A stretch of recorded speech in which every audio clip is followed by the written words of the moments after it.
Magandang araw mga kaibigan. Bigyan natin ngayon ng reaction opinion itong article ng politico.com.ph tungkol ito sa mga pahayag ni defeated mayoralty candidate ng Caloocan, Sonny Trillanes. Ito po ang article, title, Unfit for Office. Trillanes impeachment trial to expose Sara Duterte's drug lord ties and mental issues. June 3, 2025. For former Senator Antonio Trillanes IV, Vice President Sara Duterte's impeachment trial could end her political career for good. So, sino ang matatapos ang political career? Si VP Sara o itong si Trillanes na? Grabe naman, believe sa sarili nito. Sabi niya, Trillanes has pushed for the immediate start of the Senate trial, saying it will expose Duterte's alleged corruption, shady ties with drug lords, and even questions about her mental fitness. So, matatanda natin yung Senate, instead na June 2 yung reading of the articles of impeachment. After that, convening na ng impeachment court sa June 3 ay naantala. Biglang ipinospone ni Senator Escudero June 11, last day of session ng Senado. So, marami nang nagsasabi na dead on arrival or functionally dismissed na, wala nang impeachment trial. Umiiyak na ang mga dilawan o kakamping. Number 1 na dyan si Senator Risa Hontiveros na nag-privilege speech sa Senado kahapon, kaya lang biglang tinalikuran ni Senate President Chis Escudero. Yan din si Congresswoman-elect Laila de Lima, nawawala na ng pag-asa. Hindi na daw talaga matutuloy ang impeachment. So ito, nakisawsaw si Trillanes na dapat simulan na dahil it will end the political career of Sara Duterte for good. Mabibisto ang kanyang ties with drug lords. Mabibisto ang kanyang kakulangan sa pag-iisip. Grabe. Sabi niya, ito ang kanyang statement.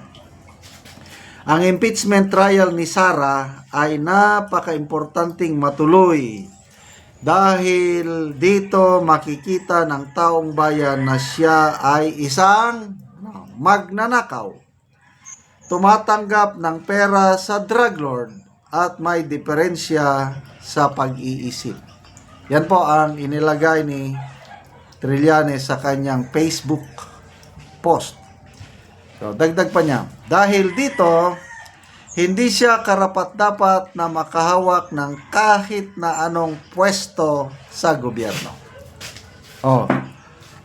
Mr. Trillanes, kayo ba ay karapat-dapat? Anong nangyari sa Caloocan? Nilampaso kayo ni Mayor Malapitan. So, karapat-dapat pa kayo na humawak pa ng opisina? Speaking of political career, sino ang dead for good political career? VP Sara? Matuloy ang impeachment? Yes, ituloy. Gusto nga ni VP Sara matuloy. Kami mga DDS, gusto nga naming matuloy para magkaroon ng bloodbath.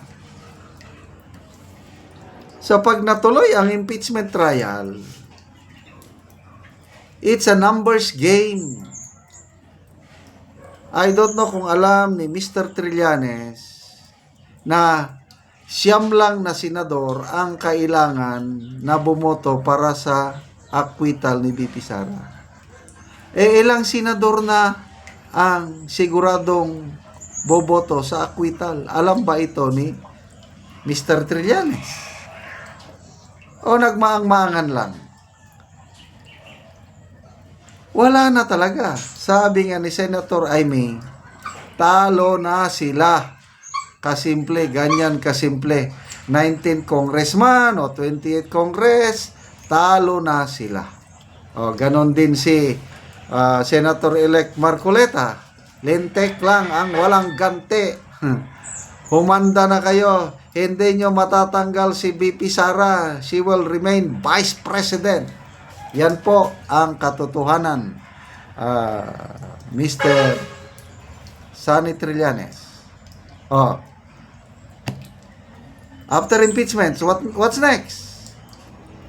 Eh di 2028 na. Sino ang malakas na kandidato? Walang iba kundi si BP Sara.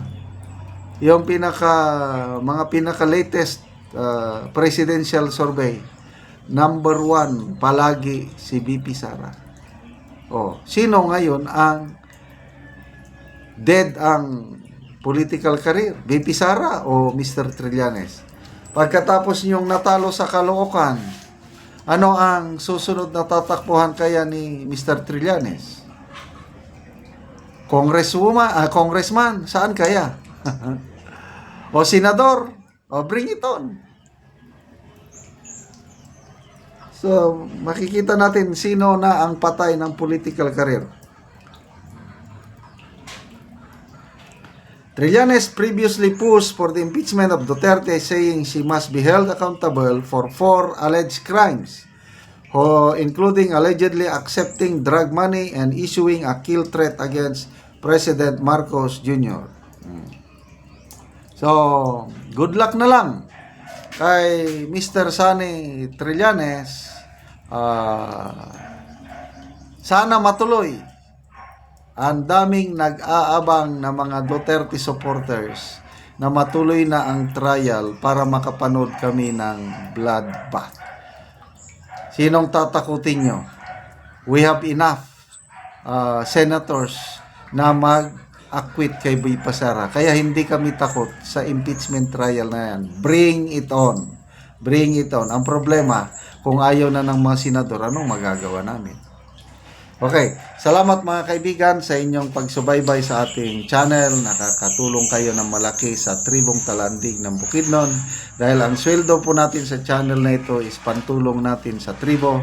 Sa ngayon, namimigay tayo ng mga yero at pako para ma-repair ang sira-sirang bahay ng Tribong Talandig.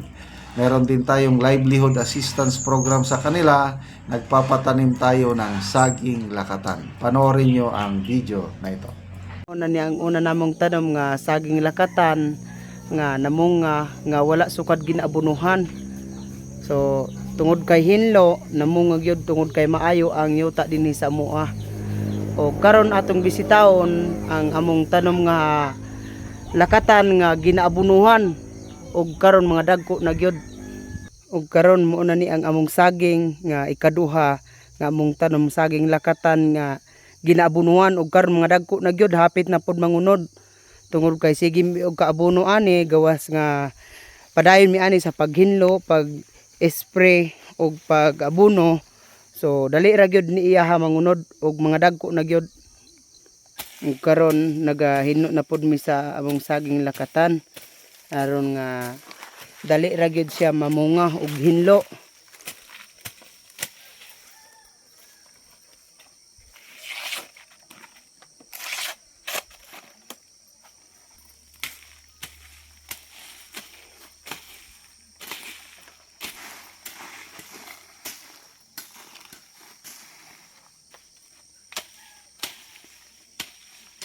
Ug karon human sa among paghinlo nagaabuno na pud mi sa among saging lakatan para gyud nga mas dali gyud mangunod.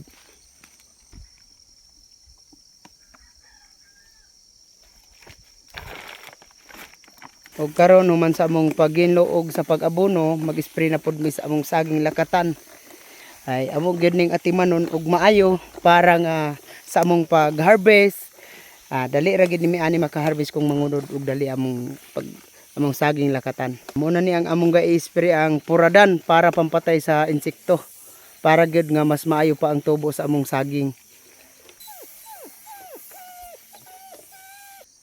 Di kaning akong mga tinanom nga saging lakatan 240 ni. Salamat yun kayo sa Ginoo ug sa naga tanaw sa YouTube nga padayon sila nagatabang sa mua. Salamat.